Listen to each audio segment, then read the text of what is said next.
Salut à tous, Loïc Ternisien, naturopathe, énergéticien, bienvenue dans ce nouvel épisode de l'Instant Naturo. Aujourd'hui on va parler d'un sujet mais super classe, les verrues.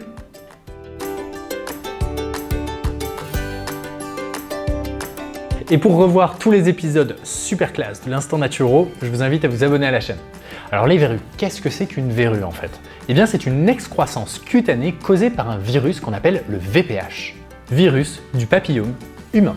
Les verrues sont extrêmement courantes, il y a à peu près 25% de la population qui va avoir un jour dans sa vie des verrues. Il en existe de plusieurs types, 6 précisément, la vulgaire, la plane, la plantaire, bref, je suis pas là pour toutes les lister, mais gardez en tête qu'il y en a plusieurs. Il existe d'ailleurs 70 souches différentes de VPH, et elles se développent à partir du moment où notre système immunitaire est défaillant, c'est-à-dire lorsque celui-ci est un petit peu plus faible pour tout un tas de raisons. En termes préventifs, évitez de marcher pieds nus dans les endroits publics, c'est là qu'elles se promènent les cocottes. Et pour booster votre immunité, ayez une bonne hygiène de vie avec une alimentation qui soit anti-inflammatoire, qui soit équilibrée, plus riche en légumes et en fruits d'origine bio qu'en protéines. Évitez l'alcool, le tabac et privilégiez les vitamines du groupe B ou l'ail. Et si malgré tout ça, une petite verrue vient s'installer dans votre peau, vous pouvez appliquer l'une de ces 3 astuces. 1. Vous pouvez utiliser l'huile essentielle de cannelle écorce, Cinnamomum verum. Et on va l'utiliser justement pour ses propriétés dermocaustiques, c'est-à-dire qu'elles vont brûler la peau.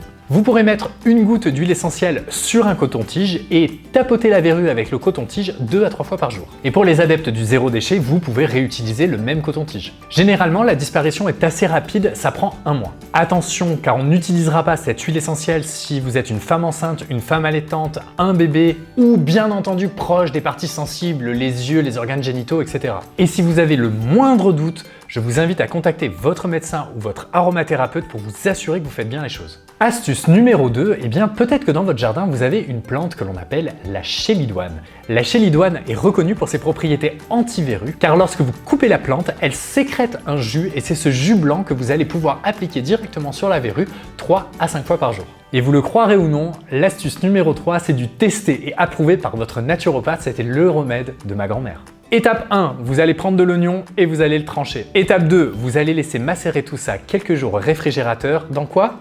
Du vinaigre. Étape 3, vous allez prendre une rondelle d'oignon que vous allez poser délicatement sur votre verrue. Étape 4, vous m'enrubanez tout ça dans un joli petit bandage, vous mettez une belle petite chaussette et vous allez vous coucher. Vous faites ça tous les soirs jusqu'à disparition de la verrue. Par contre, on ne réutilisera pas l'oignon le lendemain matin. Je sais, c'est pas très anti-gaspi, mais à la place, mettez-les au compost. Peut-être que de votre côté aussi, vous avez des super remèdes de grand-mère à nous partager pour faire disparaître les verrues. Je vous laisse nous dire tout ça dans les commentaires.